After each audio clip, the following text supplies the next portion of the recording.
Hey everyone, so in this video we're going to be talking about Amazon Prime and then also teaching you how to pause your Amazon Prime membership. So be sure to stick around. This video is going to be short, sweet, and to the point, and so let's go ahead and get started. But before we do get started, do make sure that your Amazon application is updated. So do update it in the App Store or the Google Play Store. Now what we're going to do is open up the Amazon application, and then once you do, you're going to reach this page that looks like this here. On the bottom hand side, you want to click on this person icon, which is located right next to the shopping cart. And then from here, what you want to click on next is your account. Next from here, you want to scroll down until where it says Manage Prime Membership. So as you can see, Manage Prime Membership is located right underneath one-click settings. Let's go ahead and click on that. Now from this menu here, you're going to see Manage Membership. This is a toggle button that you can go ahead and click on.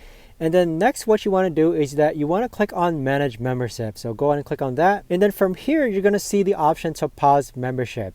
You can pause your membership at time of renewal and resume when you need. So if you click on pause membership, you simply just need to follow the prompts that come next as far as pausing your membership goes. If you know of a better or easier way to actually do this, let me know in the comments down below. Thanks very much for watching, everyone, and I'll see you guys all in the next